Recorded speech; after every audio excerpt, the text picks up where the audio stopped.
دنیا داری چھوڑ دیں کچھ دیر کے لیے. ایک صحابی ہیں، بخاری شریف صحیح سند کی حدیث ہے، کلمہ پڑھا، کچھ دنوں کے بعد مال غنیمت آیا.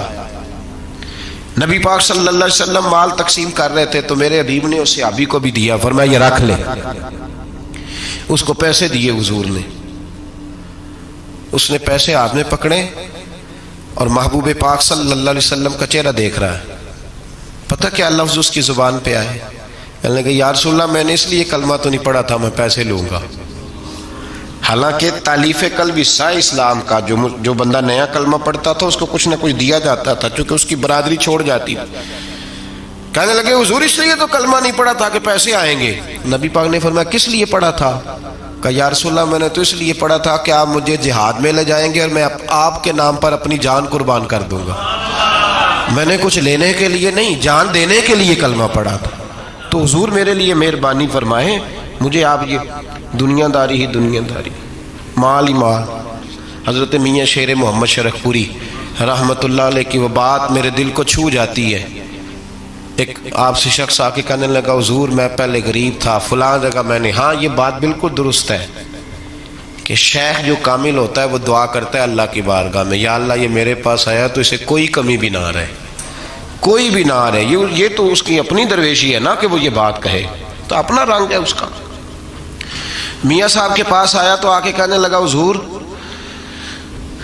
میں فلانے آدمی کا مرید ہوا ہوں، ایک کارخانہ تھا اب 4 ہو گئے. تو آپ فرمانے لگے تیرا تو بیڑا گرک ہو گیا، چاہیے تھا تیرا ایک بھی چھڑاتے، تجھے اللہ اللہ پہ لگاتے، تجھے اور بھسا دیا دنیا میں. یہ کون سی تُو نے درویشی اختیار کی؟ اور کارخانے بڑھ گئے تیرے. حضرت عیسیٰ علیہ السلام کے پاس ایک شخص آیا تو اس نے آ کے کہا میں نے آپ کے ساتھ رہنا ہے حضور، میں نے آپ کے ساتھ رہنا ہے. آپ فرمانے لگے دنیا دار بن کے رہو گے کہ دیندار؟ کہنے لگا جی میں دیندار بن کے رہوں گا. فرمانے لگے دنیا کی طلب نہ کرنا ورنہ میری صحبت میں نہیں رہ سکو. حضرت عیسیٰ علیہ السلام نے شادی نہیں کی، مکان ہی نہیں بنایا، ایک تکیہ، ایک پیالہ، ایک کمبل، جہاں رات ہوتی وہیں سو جاتے.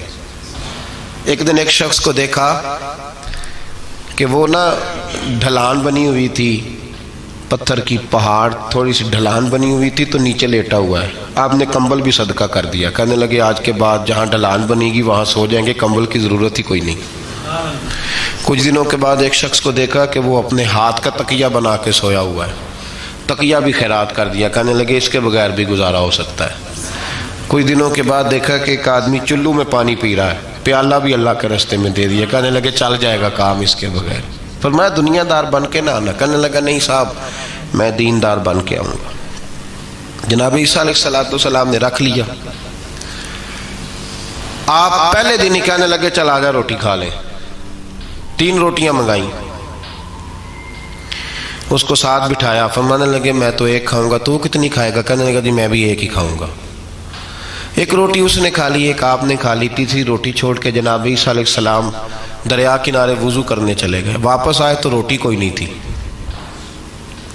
اللہ کے نبی تھے، جان گئے. رب کریم کا بندہ بھی جان جاتا ہے. اقبال کہتے ہیں اولیاء کیا ہیں جواسی سلول قلوب، کہتے ہیں رب کے ولی کو ٹٹولا نہ کر، وہ تو دلوں کے حال بھی جانتا ہے. انہیں ٹٹولا نہ کر، غبار آلود سمجھ کر حکارت سے نہ دیکھ ان کو، انہی کی ٹھوکروں سے سلطنت بنتی بگڑتی ہے.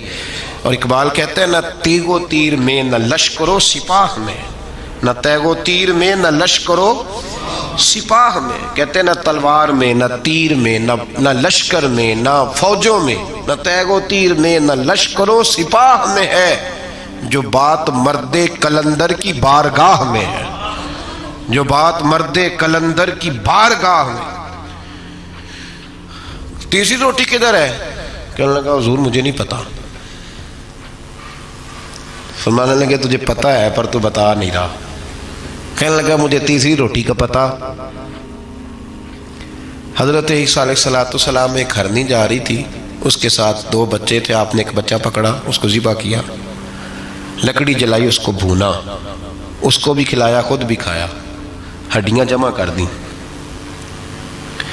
جب وہ ہڈیاں اس پہلو کو ذرا سمجھیے گا، جب کھا بیٹھے ہڈیاں جمع، وہ ہرنی بھی کھڑی ہے، دوسرا بچہ بھی کھڑا ہے. ایک بچہ کا ذبح کر کے کھا لیا، دوسرا کھڑا ہے. جب پیٹ بھر لیے وہ بھی ڈکار لینے لگا سامنے، تو حضرت عیسیٰ علیہ السلام ہڈیوں سے کہنے لگے چلو اٹھ جاؤ اللہ کے حکم سے۔ ہرنی کا بچہ پھر سے زندہ ہو گیا، وہ چلا گیا، ماں اس کو ساتھ لے کے روانہ فرمانے لگے دیکھ اللہ نے مجھے معجزہ دیا ہے، ہم نے کھا بھی لیا ہے اور بچہ چلا بھی گیا ہے، ہمارے پیٹ میں ہے بھی، اور اب تو بتا دے روٹی کس نے کھائی ہے؟ کہنے لگا جی مجھے نہیں پتا، نہیں پتا مجھے۔ حضرت عیسیٰ علیہ السلام اس کو ساتھ لے کے بڑھے تو دریا کے اوپر، پانی کے اوپر پیدل چلنے لگے، دریا پار کر گئے، فرمانے لگے تو پانی پہ چلتا رہا ہے، سارا پانی کراس کر گیا ہے تو ڈوبا نہیں، اب بتا دے روٹی کس کے پاس ہے؟ کہنے لگا نہیں پتا مجھے پتا۔ اللہ اکبر، وہ کیا خوب لفظ کہہ گئے سجادہ نشین حضرت پیر میر علی شاہ صاحب رحمۃ اللہ علیہ، بے قدراں کچھ قدر نہ جاتی، کھیتی خوب تسلی ہو، اے دنیا دار پجاری زر دے، کتیاں دے گل ٹلی ہو۔ سارا دریا اتنا بڑا دیکھتے ہیں لوگ جو آتے ہیں نا درویشوں کے پاس، بڑے رنگ دیکھتے ہیں پر بدلتے نہیں، رنگ بڑے دیکھتے ہیں پر اپنے آپ کو تبدیل، او بانج فقیروں کسے نہیں مارے آئے ہوئی چور اندر دا ہو، دیکھتے بڑا کچھ ہے بدلتے نہیں، نہ بدلا۔ حضرت عیسیٰ کہنے لگے منوا کے میں بھی چھوڑوں گا، تو مانے گا۔ آپ نے نا ریت کٹھی کی، ریت 3 حصوں میں ریت جمع کر لی اور پھر اس پر کچھ پڑھ کے پھونکا تو وہ سونا بن گئی، 3 ڈھیریاں تھی ریت کی، پھونکا تو سونا بن گئی۔ آپ فرمانے لگے یہ سونا تیرا، ایک ڈھیری تیری ایک میری، اور تیسری اس کی جس نے تیسری روٹی کھائی ہے۔ کہنا جی میں ہی کھا دی، میں نہیں کھائی، یہ تیسرا اس کا حصہ جس نے تیسری، کہنے لگا میں نہیں کھائی ہے، مان گیا۔ ذرا بات کو سمجھیں، پانی پہ پیدل چلا ہے پر مانا، دنیا دار ہے نا، مانا نہیں، ہرنی کا بچہ زندہ ہوتا دیکھا ہے پر مانا، دنیا قابو آنے لگی ہے تو مان گیا ہے، کہنے لگا جی میں نہیں کھائی ہے۔ فرمایا او بھلے مانس، تجھے کہا تھا دنیا داری نہ کرنا، تجھے جناب عیسیٰ کی صحبت ملے گی، پر تو ایک روٹی پہ رہ گیا یار، کہاں دنیا دار پجاری زرد دے کتیاں دے گل ٹلی ہو، کہاں رہ گیا تو؟ حضرت میاں محمد بخش صاحب رحمۃ اللہ تعالیٰ علیہ کو ایک شخص لے گیا ٹانگے پہ بٹھا کے، ٹانگے پہ، غلام رسول مہر صاحب نے لکھا ہے کہ وہ ٹانگے پہ بٹھا کے لے گیا اور لے جا کے نا تو میاں صاحب جی حضور یہ زمین بھی میری ہے، یہ بھی میری ہے، وہ بھی میری ہے، یہ بھی میری ہے، بڑی اس نے تفصیل سنائی تو میاں صاحب فرمانے لگے بس کر یار، میں بڑی دیر سے سن رہا ہوں کہ تیرا بڑا کچھ ہے، بس کر۔ کہنے لگا حضور نہیں، یہ بھی تو میں نے تھوڑی دکھائی ہے، اور بھی میرے پاس بڑا کچھ ہے۔ تو آپ فرمانے لگے یہ بتا تجھ سے پہلے کس کے پاس تھا؟ چپ کر گیا۔ فرمایا اس سے پہلے کس کے پاس تھا؟ چپ کر گیا۔ کیا خوب فرمایا، کیا درویشوں کا کہنے کا انداز ہے، کیا خوب رنگ ہے، اور تشبیہ کس طرح کی اعلیٰ دیتے ہیں۔ دانش مندہ دا کم ناہی دل دنیا نہ لانا، اس ووٹی کئی خامند کیتے جو کیتا سو کھانا، اس ووٹی کئی خامند کیتے جو کیتا۔ یہ دکان میری ہے تو پہلے کس کی تھی؟ اس سے پہلے کس کی تھی؟ یہ گاڑی میری ہے تو اس سے پہلے کس کی تھی صاحب؟ یہ کسی نہ کسی کی تھی، اور تیرے بعد بھی کسی نہ کسی کی ہو جائے گی۔ اس ووٹی کئی خامند کیتے جو کیتا سو۔ حضرت عیسیٰ کہنے لگے تو نے ایک پیغمبر کی صحبت ضائع کر دی صرف دنیا داری کے لیے۔ فرمانے لگے میں نے کیا کرنا ہے سونا، تو تینوں کے تینوں ڈیریاں تو ہی رکھ لے، تیری ہیں، پر تو نے زیادتی کی، تو نے قیمت نہیں ڈالی ہماری صحبت کی۔ آپ اٹھ کے چلے گئے۔ صحرا کا علاقہ تھا، وہ شخص وہیں بیٹھا تھا، ابھی سمیٹ ہی رہا تھا کہ 2 ڈاکو آ گئے، تلواریں پکڑی ہوئی ہیں، کہنے لگے چل دوڑ جا، سونا مارا ہے، تو کدھر سے آ گیا؟ منت کی، کہنے لگا چلو مہربانی کرو، 3 حصوں میں ہے، 2 لے لو، ایک تو مجھے دے دو، ایک تو دے دو۔ منت کرنے لگا، وہ مان گئے، کہنے لگے چلو ٹھیک ہے۔ دوستی کر لی، نام پتہ پوچھ لیا، گفتگو ہونے لگی، تھوڑی دیر بیٹھے تو ایک دوسرے سے فرینک ہو گئے، بے تکلفی شروع ہوئی، تو کہنے لگے بھوک بڑی لگی ہے، روٹی تو لاؤ۔ ایک کو بھیجا، ڈاکوؤں میں سے ایک کو بھیجا کھانا لینے، وہ کھانا لینے چلا گیا۔ اب یہ دونوں پیچھے رہ گئے، ایک وہ روٹی کھانے والا اور ایک ڈاکو تو آپس میں کہنے لگے یار یہ تیرا پوچھتا ہے وہ روٹی کھانے والا تیرے اس کے ساتھ کیا تعلق ہے؟ کچھ بھی نہیں، ڈاکو سجن ہے۔ کہنے لگے ایسے ہی اتنا سونا اسے دے رہے ہو، آتا ہے تو دونوں پکڑ کے مار دیتے ہیں اس کو، اور سونا دونوں آدھا آدھا بانٹتے ہیں۔ بالکل ٹھیک ہے، میرا کون سا چچا کا بیٹا ہے، چھوڑو، ویسے اس دور میں چچا کے بیٹے بھی پکڑ ہی لیتے ہیں اگر کبھی مسئلہ بن جائے تو۔ چلو جی فیصلہ ہو گیا۔ اب وہ جو گیا وہ بھی تو دنیا دار تھا نا، اس نے کھانا خریدا تو اس نے کہا میرا کون سا ان سے یارانہ ہے، اس نے روٹی میں زہر ڈال دیا۔ اس نے کہا میں ان کو ماروں گا اور سارے سونے پہ قبضہ کروں گا۔ حب الدنیا راست من کل خطیہ، ہر برائی کی جڑ ہے۔ وہ کھانا لے کے آیا، ابھی اس نے رکھا ہی تھا، دونوں نے حملہ کر دیا، پکڑا اور مار ڈالا۔ وہ مر گیا، اب یہ مزے سے بیٹھ کے روٹی کھانے لگے، سیر ہو کے پیٹ بھر کے روٹی کھائی، چند لمحے گزرے تو دھڑام سے روح پرواز کر گئی۔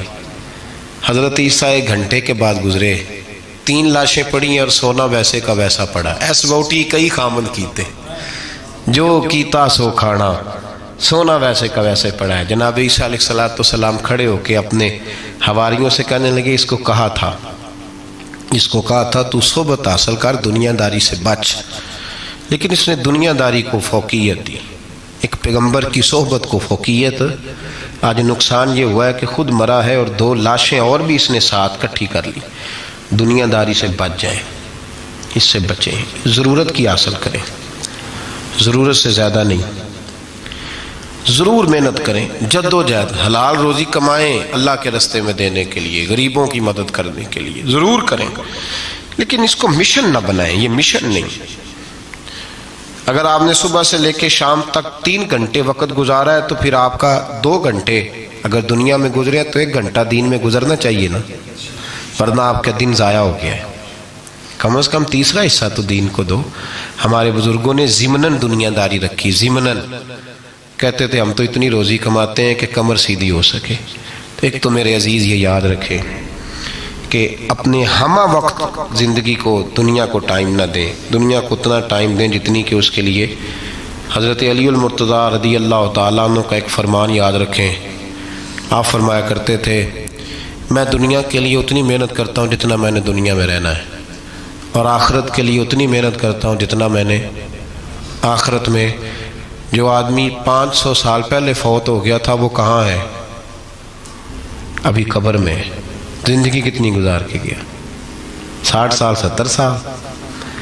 تو جتنا دنیا میں رہنا ہے اتنی اس کے لیے جد و جہد کریں، جتنا جانا ہے اتنا جانے کے لیے محنت کریں، اپنے آپ کو ضائع نہ کریں۔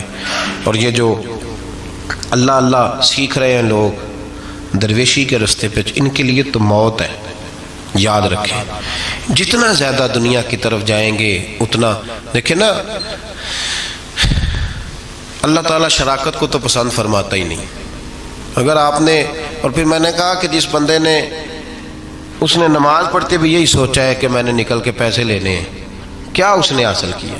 اپنے آپ کو خوددار رکھیں، کبھی کسی موقع پر کسی بھی لحاظ سے اپنے آپ کو دنیا داری کے معاملے سے کمزور ظاہر نہ کریں، اور دنیا کا پیار جہاں آ گیا وہ ختم، طریقت ختم۔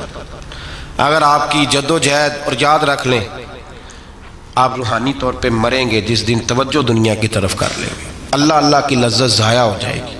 اور پھر ایک اور بات لکھ لیں، تجربے کی روشنی میں عرض کر رہا ہوں، لکھ لیں اس کو کسی جگہ، کسی ایسی جگہ نقش کر لیں جہاں سے کبھی مٹے نہ۔